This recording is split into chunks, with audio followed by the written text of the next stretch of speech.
Unit का नाम है प्रॉपर्टीज ऑफ मैटर, चैप्टर का नाम है इलास्टिसिटी। तो इस चैप्टर में सबसे पहले हम लोगों ने क्या जाना था? Deforming force. तो क्या है इसकी डेफिनेशन डिफॉर्मिंग फोर्स की? फॉर्म का मतलब होता है शेप और साइज। फॉर्म का मतलब हो गया शेप एंड साइज, और डिफॉर्म का मतलब हो गया शेप और साइज को चेंज कर देने वाला।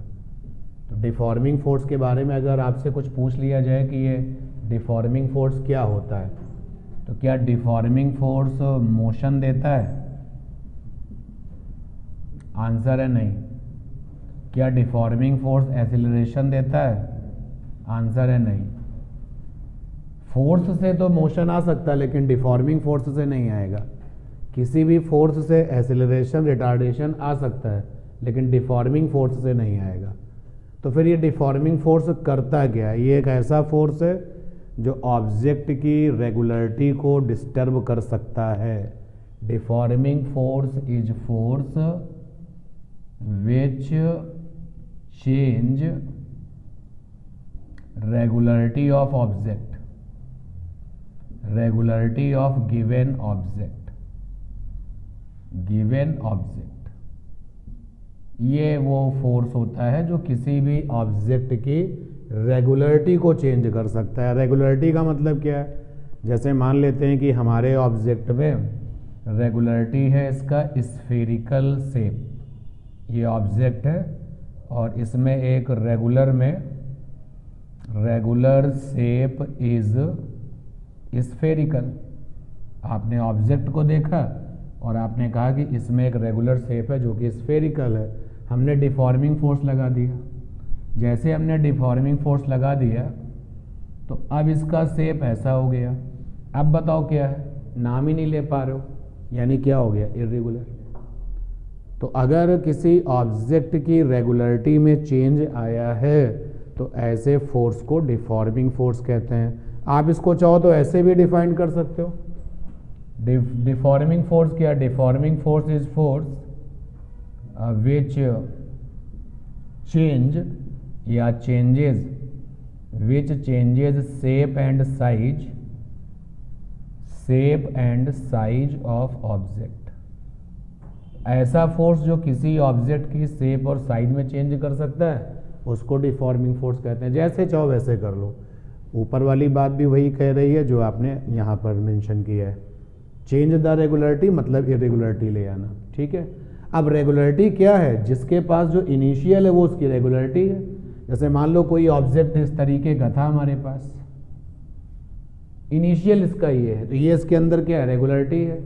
डिफॉर्मिंग फोर्स लगाने के बाद ये ऐसा हो गया, तो अब पहले के कंपेयर में वो चेंज हो गया। ये क्या आ गई? इरेगुलरिटी। तो डिफॉर्मिंग फोर्स क्या होता है ये आपको क्लियर हो जाना चाहिए। अब डिफॉर्मिंग फोर्स लगाने से शेप और साइज बदलेगा, ये डिफॉर्मिंग फोर्स ने कह दिया। डिफॉर्मिंग फोर्स ने बता दिया कि मेरा काम केवल है रेगुलरिटी चेंज करना, मेरा काम केवल ये है शेप और साइज को चेंज करना। तो अब ऐसे ऑब्जेक्ट जिस पर डिफॉर्मिंग फोर्स लगाया जाए तो उनका शेप और साइज बदल जाए, लेकिन डिफॉर्मिंग फोर्स हटाया जाए, वापस से वही ओरिजिनल शेप और साइज आ जाए, तो ऐसे ऑब्जेक्ट हमारे क्या बनते हैं? Perfectly elastic. Perfectly elastic material क्या होते हैं? Perfectly elastic material. देखिए मैं इसको इक्वेशंस में डायग्राम बना करके दिखाने की कोशिश करता हूँ। ये आपके पास में ऑब्जेक्ट है, इसका अपना रेगुलर या इनिशियल, इसका अपना कुछ शेप और साइज है। Initial shape and size. आपने इस पर डिफॉर्मिंग फोर्स लगा दिया।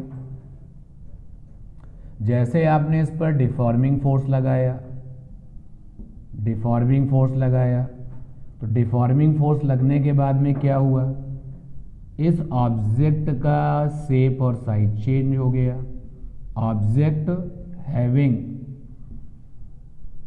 Different shape and size.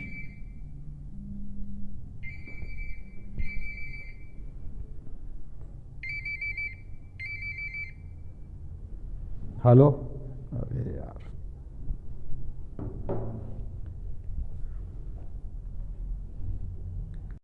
आपने ऑब्जेक्ट पर जो है डिफॉर्मिंग फोर्स लगाया, डिफरेंट शेप और साइज आ गया, डिफरेंट शेप और साइज।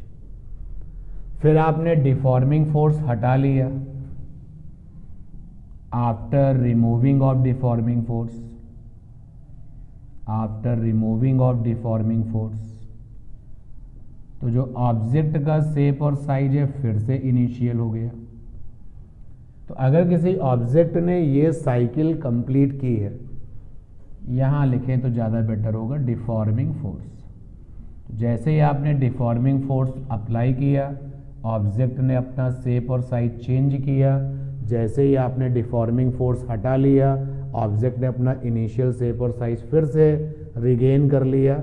अगर ऐसा हुआ है तो वो ऑब्जेक्ट कैसा है? Perfectly elastic. तो परफेक्टली इलास्टिक क्या हो गया? Perfectly elastic are the materials which changes its own shape and size when deforming force applied over them and regain their original shape and size when deforming force remove. ठीक है ना। जो ये काम नहीं कर पाया उसको क्या कहा गया? Perfectly plastic. तो परफेक्टली इलास्टिक और परफेक्टली प्लास्टिक, आपका ये पेपर लिया, इस नाम से थोड़ा कन्फ्यूजन होता है। ये मैंने आपका कॉपी का एक पेपर ले लिया, इसका शेप जो है रेक्टेंगुलर है। हमने इसको अपने हाथों से इसको मोड़ दिया, पेपर बॉल बना दी। जब ये पेपर की हमने ये बॉल बना दी और फिर हमने जो है अपना डिफॉर्मिंग फोर्स हटा लिया, क्या वो वापस उसी शेप और साइज में जा पाएगा? नहीं। तो ये आपका पेपर क्या बनेगा? Perfectly plastic. प्लास्टिक का मतलब वो मत समझना जो आप लोग प्लास्टिक एक टर्म और जो यूज़ करते हो पॉलीमर्स के लिए, ठीक है ना। तो चैप्टर की स्टार्टिंग में सबसे पहले आपको क्या समझना है? Deforming force. याद रखना कि डिफॉर्मिंग फोर्स कोई मोशन देने वाला फोर्स नहीं है, रिटार्डेशन एक्सेलरेशन देने वाला फोर्स नहीं है, केवल रेगुलरिटी चेंज करने वाला फोर्स है। और अगर हम डिफॉर्मिंग फोर्स लगाते हैं और ऑब्जेक्ट अपने आप में डिफॉर्मेशन कर रहा है तो वो जो ऑब्जेक्ट है वो इलास्टिक है। अगर नहीं कर रहा है तो वो कैसा है ना? समझो ना क्वेश्चन को। हमने डस्टर पर डिफॉर्मिंग फोर्स लगाया, कहाँ कोई चेंज आया? तो वो ये इलास्टिक तो नहीं है, फिर क्या कहलाएगा? रिजिड। रिजिड हो जाएगा। तो हमने डिफॉर्मिंग फोर्स लगाया, कोई चेंजेस नहीं आ रहे हैं तो रिजिड हो गया। हमने डिफॉर्मिंग फोर्स लगाया, चेंजेस आ रहे हैं तो इलास्टिक हो गया। तो हम उसको क्या बोलेंगे? इलास्टिक। अब डिफॉर्मिंग फोर्स हटा लेने से वापस रिगेन कर जाए तो परफेक्टली इलास्टिक, और ना रिगेन कर पाए तो परफेक्टली प्लास्टिक। क्लियर है बात? तो चैप्टर आपका इलास्टिसिटी है। चैप्टर में पहला पॉइंट लिखो, कोई हेडिंग नहीं है, फर्स्ट पॉइंट लिखो। चैप्टर इलास्टिसिटी है और इस चैप्टर में नोट हेडिंग डाल करके फर्स्ट पॉइंट लिखो। तो चैप्टर का नाम है इलास्टिसिटी और पहला पॉइंट लिखो deforming force. First point deforming force. Deforming force को अंडरलाइन कर दो। Deforming force is such force,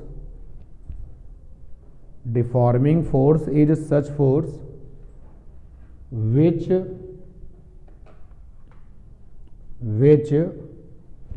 changes the regularity of a given object, which changes the regularity of a given object, which changes the regularity of a given object। changes से लेकर के और given object तक underline कर लो। which changes the regularity of a given object, changes the regularity of a given object means, आगे लिखो, means changes the shape and size, means changes the shape and size, means changes the shape and size, means changes the shape and size। First point clear है। Second point देखो, सुन लो पहले क्या है। हम deforming force लगा रहे हैं, object अपनी शेप और साइज को नहीं बदल रहा है, तो वो ऑब्जेक्ट कैसा हो गया, रिजिड। और अगर शेप और साइज बदल रहा है तो क्या हो गया, इलास्टिक। तो सेकेंड नंबर पॉइंट पर आ जाओ भाई। When deforming force applied over given object, when deforming force applied over given object, when deforming force applied over given object, and if regularity change, and if regularity change, if regularity change underline कर लो, and if regularity change, then object is called elastic. If regularity change, then object is called elastic. Object is called elastic. And if there is no change in regularity, and if there is no change in regularity, and if there is no change in regularity, then object is called rigid. Then object is called rigid. Then object is called rigid. Second point clear है? ठीक, second point clear है। अब देखिए, आपके सामने object था, आप केवल दो काम करेंगे।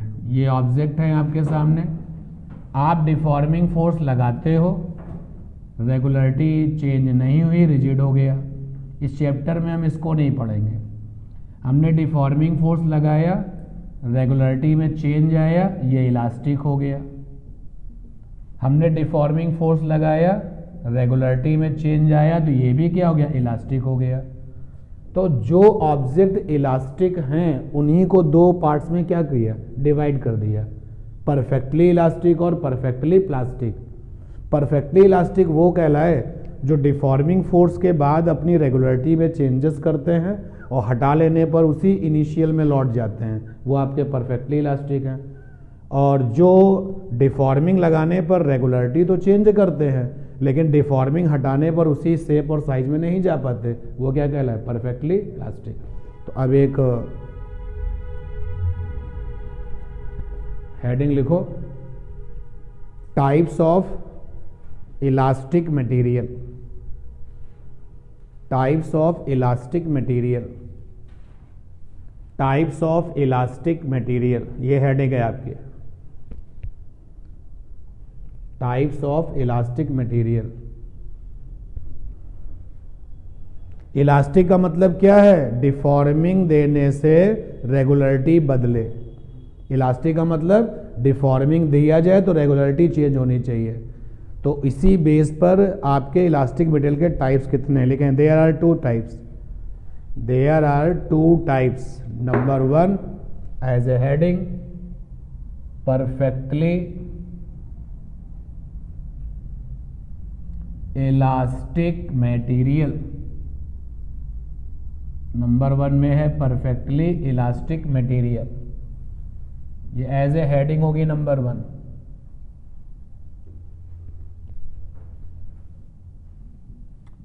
These are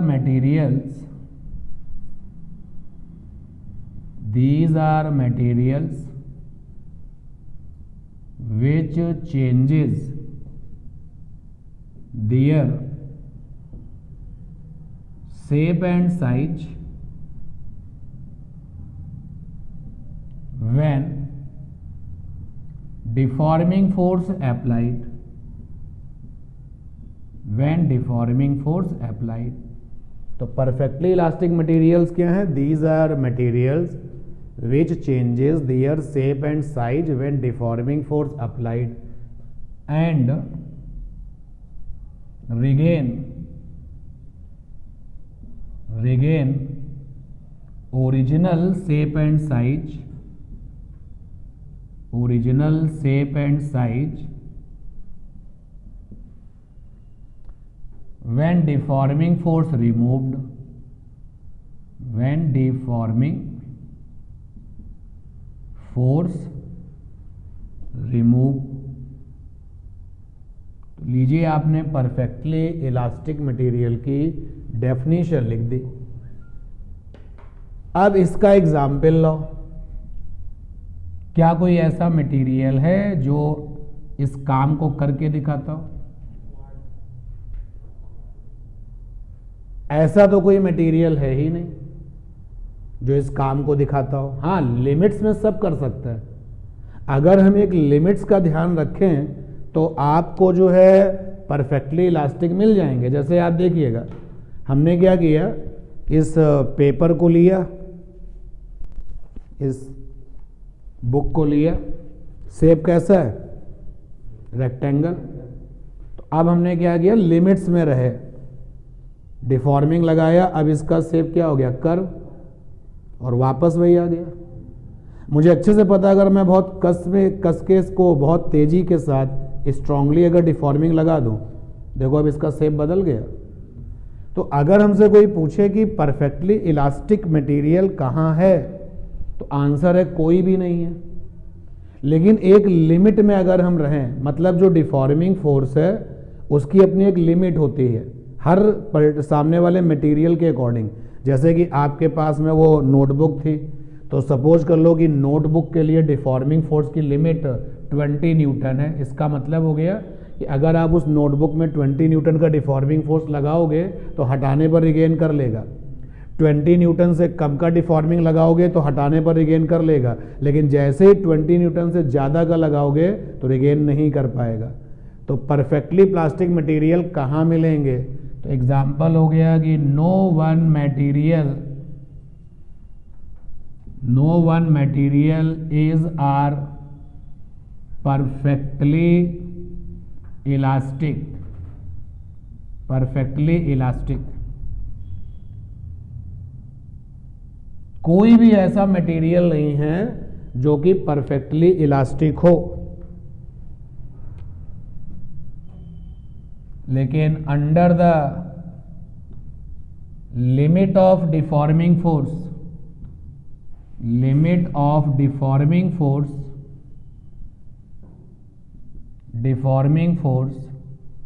there are perfectly elastic material. तो अगर आप लिमिट्स का ध्यान रखोगे तो एग्जाम्पल गिनते गिनते थक जाओगे, इतने सारे एग्जाम्पल्स मिलेंगे आपको। तो under the limit of deforming force there are perfectly elastic materials. और ये जो क्वार्ट्ज का नाम आप ले रहे थे, quartz is perfectly elastic material with maximum deforming force limit. और चेक द सिचुएशन, क्या कहना चाहते हैं? जैसे आपने जो है हमारे सामने एक रबर की बॉल रख दी, हमने देखा कि इसमें जो डिफॉर्मिंग फोर्स की लिमिट है वो 10 न्यूटन है, यानी कि ग्रेटर देन 10 न्यूटन नहीं चलेगा यहाँ पर, क्योंकि 10 न्यूटन से अगर तुमने ज़्यादा कर दिया तो ये रिगेन नहीं कर पाएगा। तो मैंने ये पाया कि भाई ये रबर की बॉल परफेक्टली इलास्टिक है। अगर इस पर डिफॉर्मिंग फोर्स की लिमिट क्या रखो, 10 न्यूटन। लिमिट्स मतलब 10 न्यूटन से ज़्यादा नहीं, तो रबर आ गया। उसके बाद फिर आपने हमारे सामने एक स्टील की बॉल रखी, तो पता चला कि इसके ऊपर डिफॉर्मिंग फोर्स की लिमिट जो है 1000 न्यूटन है, यानी 1000 न्यूटन से ऊपर जाओगे तो भैया ये जो है डिफॉर्म करने के बाद में रिगेन नहीं कर पाएगा। तो हमने कहा ये भी परफेक्टली इलास्टिक है, लेकिन इसके लिए लिमिट कितनी है, 1000 न्यूटन। इसी तरीके से चलते चलते सारे के सारे मटेरियल्स आपके पास आते गए, आपने ऑब्जर्वेशंस करते गए। तो सबसे ज़्यादा डिफॉर्मिंग फोर्स लिमिट के साथ जो मटेरियल अपने आप को इलास्टिक दिखाता है वो कौन है, क्वार्ट्ज। तो क्वार्ट्ज एक ऐसा मटेरियल है जिस पर औरों के कंपेयर में सबसे ज़्यादा डिफॉर्मिंग फोर्सेस आप लगा दो तब भी ये क्या कर देगा, रिगेन। लेकिन उसके लिए भी लिमिट से बाहर चले जाओगे तो अगर हम लोग इस तरीके से तैयार करें कि हर एक मटेरियल इलास्टिक है, परफेक्टली इलास्टिक है, लेकिन किस में, लिमिट्स में। Every material is perfectly elastic under the limit of deforming force. इसके ऊपर जाओगे तो नहीं होगा। और उन सबके बीच में क्वार्ट्ज एक इकलौता ऐसा मटेरियल है जो परफेक्टली इलास्टिक है with maximum deforming force limit. जैसे एग्जांपल के लिए तुमने डिसाइड किया कि सर ये बताइए 20,000 न्यूटन का डिफॉर्मिंग फोर्स किस पर लगाएं और वो परफेक्टली इलास्टिक हो जाए, तो नॉर्मल वे में कोई नहीं मिलेगा, लेकिन आपको कौन मिल जाएगा, क्वार्ट्ज मिल जाएगा। क्लियर ये बात, नोट कर सकते हैं। तो perfectly plastic material, there are materials which changes their shape and size when deforming applied and cannot regain original shape and size when deforming force removed। कोई भी मटेरियल परफेक्टली प्लास्टिक नहीं है, लेकिन लिमिट्स के बाहर चले जाओ तो आपको बहुत सारे एग्जाम्पल्स मिल जाएंगे।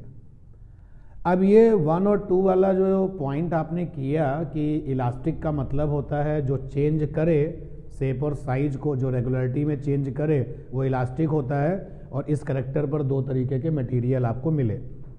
तो यहां पर एक चीज आई, इलास्टिक लिमिट क्या होती है, इलास्टिक लिमिट। तो यही है जिसके लिए तुम बोल रहे हो बियॉन्ड, जिसके लिए बोल रहे हो बिलो, यानी कि मैक्सिमम डिफॉर्मिंग फोर्स जिसके अगर हम नीचे रहेंगे तो मटेरियल कैसे रिएक्ट करेगा, परफेक्टली प्लास्टिक इलास्टिक। और जिसके हम ऊपर चले जाएंगे तो कैसे रिएक्ट करेगा, परफेक्टली प्लास्टिक। तो डिफॉर्मिंग इलास्टिक लिमिट की जो डेफिनेशन है क्या बनेगी, it is maximum value of deforming force, value of deforming force. अब यहां से ट्विस्ट आता है, आप दोनों चीजें लिखो। It is maximum value of deforming force below which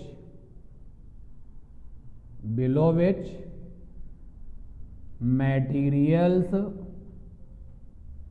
behaves like perfectly elastic materials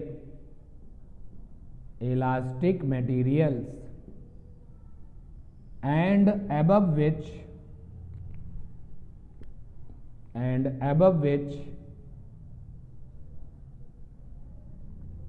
behaves like perfectly plastic material। बात अगर पूरी लिखोगे ना, बात अगर कंप्लीट लिखोगे तो आपको थ्योरी में भी पूरे नंबर मिलते हैं। अब अगर तुमने केवल ये लिखा कि इलास्टिक लिमिट वो डिफॉर्मिंग फोर्स होता है जिसके नीचे मटेरियल इलास्टिक, परफेक्टली इलास्टिक के तरीके से रिएक्ट करते हैं, तो आपकी बात आधी है तो नंबर भी आपको कंपेरेटिवली आधे ही मिलेंगे। अब ये बात पूरी है, इलास्टिक लिमिट। इलास्टिसिटी किसी भी मटेरियल की उस प्रॉपर्टी का नाम है जो उस मटेरियल की ओरिजिनल शेप और साइज को रिगेन करने में क्या करती है, हेल्प करती है। भाई डिफॉर्मिंग हटा लेने से ऑब्जेक्ट ने अपनी ओरिजिनल शेप और साइज को अचीव कर लिया, तो ऐसा उस मटेरियल में क्या था, ऐसी कौन सी प्रॉपर्टी थी, कौन सा उसके अंदर करैक्टर था, उसी करैक्टर का नाम क्या है, इलास्टिसिटी। तो ये भी पक्का हो गया कि अगर तुम इस प्रॉपर्टी को देखना चाहते हो तो आपको अपने इलास्टिक लिमिट में ही रहना पड़ेगा, यानी जो डिफॉर्मिंग फोर्स है आपका डिफॉर्मिंग फोर्स इलास्टिक लिमिट से क्या होना चाहिए, कम होना चाहिए। तो हेडिंग है आपकी इलास्टिसिटी, लिखिए it is property of material, it is a property of material, it is property of material by virtue of which, by virtue, virtue, it is property of material by virtue of which, comma, material regain original shape and size, material regain original shape and size, material regain original shape and size after removing deforming force, after removing deforming force,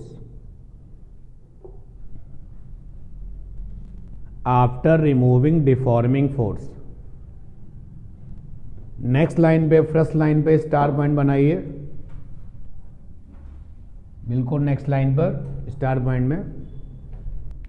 point में लिखिए elastic material having elasticity property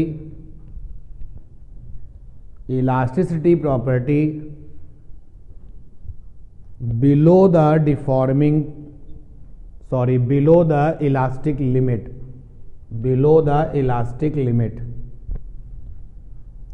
the elastic limit, इस point को भी पढ़ के देख लीजिए। बात करते हैं स्ट्रेस की।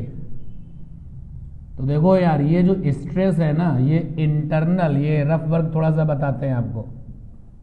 जो स्ट्रेस है ये इंटरनल पैरामीटर है, ये एक्सटर्नल नहीं है। जब कोई अंदर से परेशान होता है तो भी कहा जाता है कि यार स्ट्रेस है क्या, ठीक है। तो स्ट्रेस एक इंटरनल पैरामीटर है। समझो ये क्या है चक्कर इसका। भाई ये रहा ऑब्जेक्ट, हमने एक्सटर्नल में डिफॉर्मिंग फोर्स लगाया, तो डिफॉर्मिंग फोर्स एक्सटर्नल पैरामीटर है, तो हमने यहां पर एक्सटर्नल डिफॉर्मिंग फोर्स लगा दिया। ये है बहुत छोटी सी बात लेकिन बहुत इंपॉर्टेंट है कि डिफॉर्मिंग फोर्स क्या है, एक्सटर्नल है। ये आप बाहर से लाएंगे और किसी ऑब्जेक्ट पर लगाएंगे, तो डिफॉर्मिंग फोर्स हमने लगा दिया। तो हमने ये पाया कि जैसे ही हमने डिफॉर्मिंग फोर्स लगाया तो इस ऑब्जेक्ट की जो शेप थी वो चेंज होने लगी। ऐसा कुछ शेप हो गया इस ऑब्जेक्ट का, ये ऑब्जेक्ट का जो शेप है वो ये हो गया डिफॉर्मिंग फोर्स लगाने के बाद। अब हमने डिफॉर्मिंग फोर्स हटा लिया तो ये वापस उसी शेप में चला गया वापस। तो हमने अपने आप से क्वेश्चन पूछा कि जब हमने एक्सटर्नल का डिफॉर्मिंग फोर्स लगाया था, जब हमने एक्सटर्नल का डिफॉर्मिंग फोर्स लगाया था, तो इसका मतलब उसी समय एक इंटरनल का फोर्स भी लगने लगा था, इंटरनल का फोर्स भी आ गया था, इंटरनल फोर्स आ गया था। क्योंकि अगर वो फोर्स नहीं होता तो डिफॉर्मिंग के हटा देने पर ये वापस क्यों लौटा, यानी कि वापस लौटाने वाला कोई ना कोई तो फोर्स था ना। तो ये आपका जो इंटरनल वाला फोर्स है उसको ले लीजिए और जिस एरिया पर वो लग रहा है उस एरिया को ले लीजिए और दोनों को डिवाइड कर दीजिए, क्या बन जाएगा, स्ट्रेस। यानी स्ट्रेस बराबर क्या है, स्ट्रेस बराबर है इंटरनल वाला फोर्स और अपॉन में करेस्पॉन्डिंग एरिया, जिस एरिया पर वो लग रहा है, करेस्पॉन्डिंग एरिया। ध्यान दें, एक बार फिर से मैं डायग्राम बनाता हूं, चीजों को आप समझिएगा कि भाई मेरे पास में ये ऑब्जेक्ट था, ये ऑब्जेक्ट था, ये अब मैं बढ़िया सा एरिया भी आपको दिखा पा रहा हूं। ये हमने डिफॉर्मिंग फोर्स लगा दिया, 20 न्यूटन का डिफॉर्मिंग फोर्स लगाया, तो भाई इस वजह से ये रेगुलरिटी में चेंज करने लगा। मतलब हम यहां पर आपको दिखा रहे हैं कि देखो लेंथ बढ़ गई। अब हमने डिफॉर्मिंग फोर्स हटा लिया तो तो भाई एक्सटर्नल की वजह से ये आगे बढ़ा था और वो अब हमने हटा लिया है, तो अब ये वापस पीछे जा रहा है ना। वापस पीछे क्यों जा रहा है? इससे पता चलता है कि जिस समय तुम्हारा डिफॉर्मिंग फोर्स एक्टिव हुआ था ठीक उसी समय पर एक इंटरनल फोर्स भी एक्टिव हो गया था, लेकिन वो काम तभी कर पाएगा जब तुम्हारा डिफॉर्मिंग फोर्स क्या हो जाएगा? हट जाएगा। तो ये जो आपका इंटरनल फोर्स है, तो अब जरा देखो मैथमेटिक्स लगाओ कि जो बाहर वाला फोर्स था वो आपका ऑब्जेक्ट यहां से यहां शिफ्ट कर रहा था, मतलब ये पर्टिकुलर जो हिस्सा था, पार्ट था, वो यहां से यहां ले गया था। तो जो अपोजिट साइड में जो इंटरनल वाला फोर्स है उसको वही वापस करना है ना, तो अपोजिट वाले फोर्स की वैल्यू कितनी होगी? 20 न्यूटन ही होगी। यानी ये बिल्कुल कंफर्म है कि जो इंटरनल फोर्स है, जो ये इंटरनल फोर्स है, कब आया? Due to external deforming force. Due to external deforming force ये इज इक्वल टू है value of external deforming force. लेकिन यहां पर हम लगा रहे हैं इंटरनल वाले फोर्स के लिए हम एफ इंटरनल लिख रहे हैं और एक्सटर्नल के डिफॉर्मिंग फोर्स के लिए एफ डिफॉर्मिंग लिख रहे हैं, और यहां पर लगा रहे हैं माइनस कि ये दोनों लोग वैल्यू में कैसे हैं? वैल्यू में तो सेम हैं, लेकिन डायरेक्शन में कैसे हैं? अपोजिट। क्योंकि अगर दोनों लोग डायरेक्शन में अपोजिट नहीं होंगे तो चीजें जैसे आप सोच रहे हो वैसे बन ही नहीं सकती, और अगर वैल्यू में भी सेम नहीं होंगे तो भी नहीं बन सकती। तो अगर ये आपका इंटरनल 20 न्यूटन से ज़्यादा हो गया तो फिर ये वाला पार्ट कंप्रेस हो जाएगा ना, बट ऐसा नहीं हुआ। और इसी इंटरनल फोर्स को हम लोगों ने क्या कह रखा था? Restoring force. क्या कह रखा था? Restoring force. तो लीजिए स्ट्रेस की डेफिनेशन क्या हो गई कि रीस्टोरिंग फोर्स अपॉन में corresponding area, that is called the stress. Clear ये बात? तो स्ट्रेस जो है वो एक इंटरनल पैरामीटर्स है, और ये बात अलग है। देखो मैं भी सारी बातें लिखता हूं, फिर मैंने इस पॉइंट को ऐसे लिखा, स्ट्रेस बराबर इंटरनल फोर्स को ही हम लोग रीस्टोरिंग फोर्स कहते थे। रीस्टोरिंग फोर्स, जैसे तुमने एक्सटर्नल का डिफॉर्मिंग लगाया तो एक फोर्स अंदर ही अंदर क्या हो गया? रीस्टोर हो गया, जो तभी एक्शन मोड में आएगा जब तुम अपना एक्सटर्नल वाला क्या करोगे? हटा लोगे। तो रीस्टोरिंग फोर्स, और मान लेते हैं जिस एरिया पर लगा है वो ए है। फिर यहां पर हमने लिखा restoring force, restoring force, restoring force F और अपॉन में ए। फिर हमने लिखा स्ट्रेस इज इक्वल टू, और फिर यहां पर लिखा deforming force, deforming force F upon में ए। सब बातें एक ही जैसी हैं भाई। रीस्टोरिंग फोर्स जो है वो किसके बराबर है? डिफॉर्मिंग फोर्स के क्या है? वैल्यू में बराबर है। इसलिए न्यूमेरिकल करते समय अगर वो हमसे ये कहते हैं, भाई इस वाले क्वेश्चन को देखो, न्यूमेरिकल करते समय वो कहते हैं कि एरिया है 20 मीटर स्क्वायर और डिफॉर्मिंग फोर्स है 100 न्यूटन, तो बताओ भाई स्ट्रेस कितना होगा? तो हमने कहा कि भाई स्ट्रेस निकालने के हमारे पास कुछ फार्मूले हैं, इंटरनल फोर्स अपॉन एरिया। तो हमने ये लिखा कि स्ट्रेस बराबर हो गया restoring force, restoring force upon में एरिया। तो मैंने कहा मुझे तो रीस्टोरिंग फोर्स चाहिए।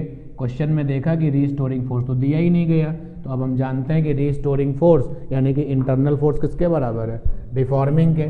तो यहाँ पर हो गया वैल्यू देखने को मिलेगी। अगर ये डिफॉर्मिंग फोर्स ऊपर की ओर है तो मेरा ये रीस्टोरिंग कैसा होगा? तो यहाँ पर एरिया कितना है? 20 कितना आ गया? 5। ऊपर है न्यूटन, नीचे है एरिया मीटर स्क्वायर। क्लियर है ना बात हमारी? ठीक है। तो न्यूमेरिकल करते समय अगर हमको डिफॉर्मिंग फोर्स दिया है तो वही किसके बराबर हो जाएगा? ठीक। तो हेडिंग डालो स्ट्रेस, स्ट्रेस हेडिंग है, पहला पॉइंट लिखो। सीधे डेफिनेशन नहीं लिखेंगे, थोड़ा सा उसको बताइए कि स्ट्रेस होता क्या है। लिखो when deforming force take place, when deforming force take place, when deforming force take place over elastic material,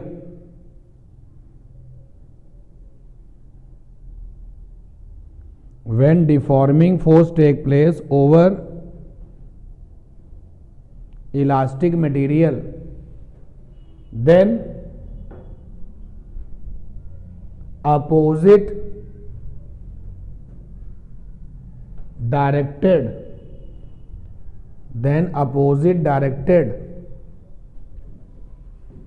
and equal in magnitude, then opposite directed and equal in magnitude,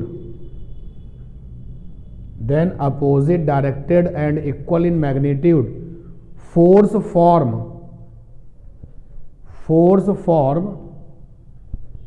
inside material, force form inside material, full stop. This force is called restoring force, bracket में internal force. This force is called restoring force, bracket में internal force, internal force,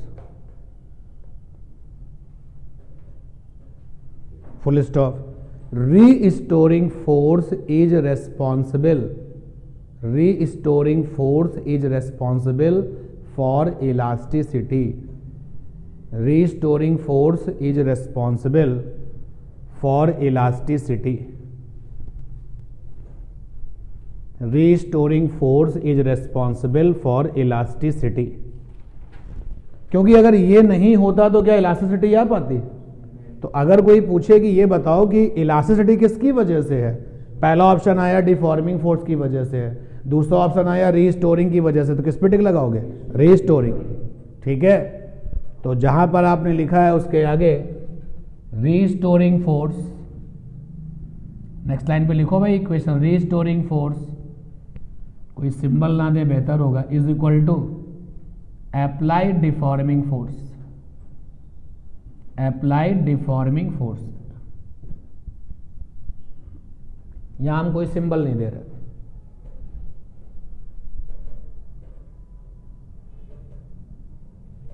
restoring force is equal to applied deforming force. हो गया? अब next line पर आ जाइएगा, तो ratio of restoring force, bracket में capital F, and corresponding area, corresponding area capital A is called stress, is called stress। और फिर उसके बाद ये तीन फार्मूले, एक्चुअली वो दो ही हैं, ये तो एक ही जैसे हैं, लिख डालिए। तो इनका अपना यूनिट हो जाएगा newton metre square, newton metre square, newton metre square. तो अब यहां पर क्वेश्चन आएगा कि भाई जो ये, और ये न्यूमेरिकल भी आप लिख लेना भाई,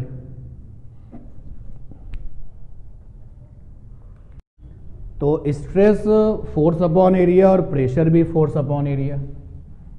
तो इसमें डिफरेंस क्या है, इन दोनों में डिफरेंस क्या है? देखो फार्मूला तो एक ही जैसा दिख रहा है। तो प्रेशर के फार्मूले में जो फोर्स होता है उसमें एक फीचर होता है always perpendicular to area, always perpendicular to area. अगर मान लीजिए ये कोई एरिया है और ये फोर्स है 20 न्यूटन का, और ये एरिया है 4 मीटर स्क्वायर का, और ये एंगल है 60 डिग्री, ठीक है। वही डायग्राम यहाँ कॉपी करते हैं। एरिया है 4 मीटर स्क्वायर, फोर्स है 20 न्यूटन और एंगल है 60 डिग्री। तो कहा गया कि भाई इस पिक्चर को देख करके उधर प्रेशर निकालो, इधर स्ट्रेस निकालो। तो स्ट्रेस बराबर फोर्स वैल्यू कितनी है 20, एरिया वैल्यू कितनी है 5 न्यूटन पर मीटर स्क्वायर, ये स्ट्रेस हो गया। लेकिन जब हम प्रेशर निकालेंगे तो हमें अलर्ट रहना पड़ेगा, क्योंकि हमको वो फोर्स लेना होता है जो एरिया के साथ कैसा हो, परपेंडिकुलर। तो यार ये जो अपना 20 न्यूटन का फोर्स है वो एरिया के साथ परपेंडिकुलर नहीं है, तो परपेंडिकुलर ले 20 cos 60, बोलो। तो यार ये 20 cos 60 वो फोर्स है जो एरिया के साथ कैसा है, परपेंडिकुलर। तो प्रेशर बराबर force perpendicular to area, 20 cos 60 by area कितना है 4। तो 20 cos 60 की वैल्यू कितनी हो गई, हाफ अपॉन में 4। तो ये हो गया 4 5 और ये कितना आ गया 5/2 यानी 2.5 न्यूटन पर मीटर स्क्वायर। एक ही एग्जाम्पल अपने आप में एकदम क्लियर है। स्ट्रेस के लिए कोई बाउंडेशन नहीं कि फोर्स एरिया के साथ कैसा हो, चाहे जैसा हो, बस कितना फोर्स है ये बताओ और कितने एरिया पर है ये बताओ। लेकिन जबकि प्रेशर के लिए बाउंडेशन होती है कि force perpendicular to area upon area value. ये बात क्लियर है ना। इस एग्जाम्पल से मुझे लगता नहीं कुछ रह गया, चीजें क्लियर है ना, नोट करिए। तो स्ट्रेस क्या हो गया वो हम लोगों ने जान लिया। Stress means changes in regularity. क्या कहते हो, सही या गलत? जहां स्ट्रेस होगा वहां पर रेगुलरिटी चेंज होगी। ये बात आपको क्या लगती है, सही लगती है गलत लगती है? रेगुलरिटी का शुरू से मीनिंग बता रहा हूं, शेप और साइज। बोलो, बिल्कुल सही है ना। स्ट्रेस का मतलब हो गया रेगुलरिटी चेंज हो रही है, क्लियर ये बात। तो जहां पर स्ट्रेस होगा वहां डिफॉर्मिंग आया होगा, जहां डिफॉर्मिंग आया होगा वहां रेगुलरिटी चेंज हुई होगी, वहां पर शेप और साइज बदला होगा। तो एक टर्म होता है strain. Strain is equal to होता है चेंज अपॉन में इनिशियल,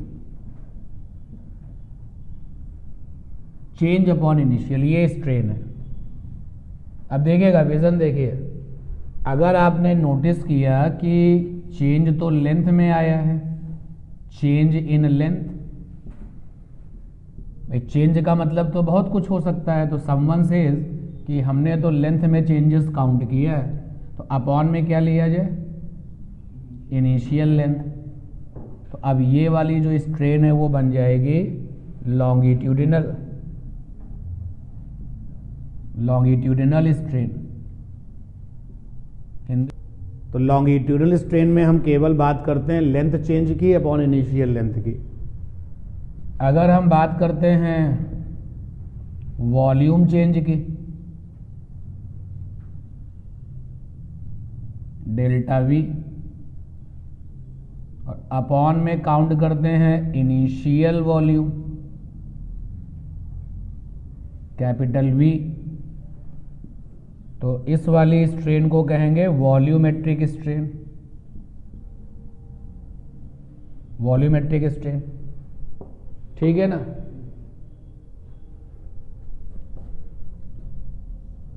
और अगर हम चेंजेस निकालते हैं,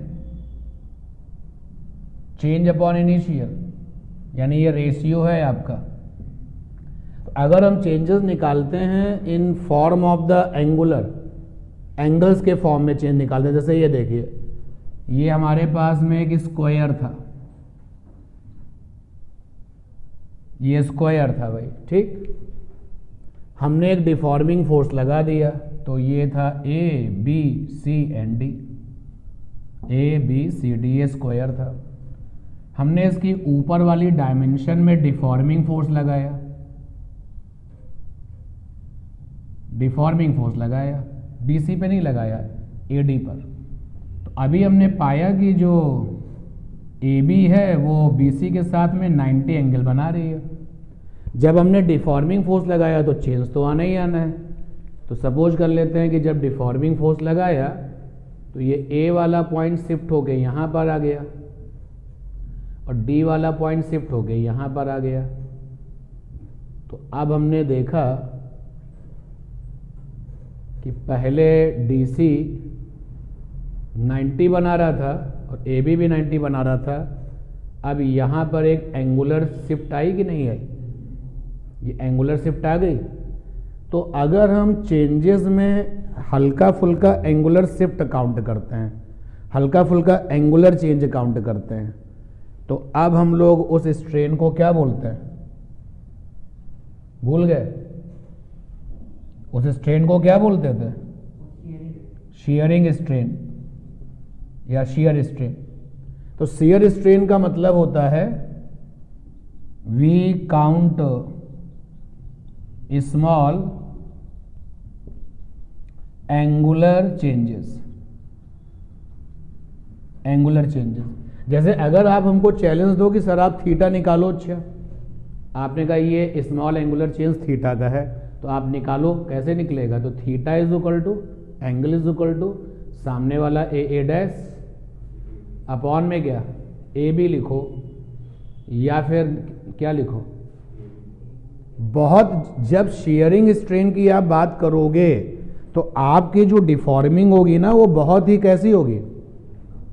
टेंजेंशियल फॉर्म में। टेंजेंशियल फॉर्म का मतलब हो गया कि आप सामने वाले ऑब्जेक्ट को कंप्रेस नहीं करोगे, ना ही जो ताकत के साथ में आप उसको खींचोगे। आप जो है बहुत हल्का सा एफर्ट्स लगाओगे, लाइक दिस। जैसे ये देखिए, ये आपका जो है ऑब्जेक्ट है ये। अब ये पूरा का पूरा आप देख सकते हो सामने से ये कैसा दिख रहा है? रेक्टेंगुलर दिख रहा है। कन्फर्म है ना रेक्टेंगुलर है? अब देखिए मैं एक हल्का सा टेंजेंशियल, जैसा नाम वैसा इसका काम भी है। टेंजेंशियल मतलब टच करते हुए। तो मैं ऊपर वाली सरफेस पर एक टेंजेंशियल एफर्ट्स लगा रहा हूँ, ये देखिए लगाया। तो जो चीज़ तुमको रेक्टेंगुलर दिख रही थी अब वो कैसी हो गई? पैरेललोग्राम हो गई। बोलो। तो ये मैंने एक बहुत ही स्लाइट एफर्ट्स लगाया है। तो जब हम किसी ऑब्जेक्ट में बहुत ही हल्का सा एक स्लाइट टेंजेंशियल फॉर्म में एफर्ट्स लगाते हैं, डिफॉर्मिंग लगाते हैं, तो ओवरऑल देखा जाए तो ऑब्जेक्ट में बहुत ज़्यादा कोई चेंजेस नहीं आते, लेकिन चेंज तो चेंज होता है। अगर हम थोड़ा सा चेंज काउंट करें तो वहाँ पे कैसा चेंज आता है? एंगुलर वाला। तो जब हम एंगुलर चेंजेस को काउंट करेंगे तो हम उस वाली स्ट्रेन को क्या करेंगे? Sharing strain. और कभी हम टिक्नोमेट्री लगा करके उसको निकाल लिया करेंगे, कभी हम angle is equal to arc length upon radius करके निकाल लिया करेंगे। ये डिपेंड करेगा हमारी अवेलेबल सिचुएशंस पर। और इसीलिए चूंकि हम एंगुलर चेंजेस निकालते हैं वहाँ पर, इसीलिए शेयरिंग स्ट्रेन को किससे लिखते हैं? थीटा से। किससे लिखते हैं? थीटा से। और भी स्ट्रेन आ सकती हैं, एरिया में चेंज और अपॉन में इनिशियल एरिया। तो क्या बन जाएगा? सुपरफिशियल स्ट्रेन बन सकता है ना। लेकिन हमें जो मेन स्ट्रेन पढ़नी है हमने उनकी बात करी है। हमें लॉन्गिट्यूडिनल पढ़ना है, वॉल्यूम पढ़ना है और शियर पढ़ना है। नोट करिए।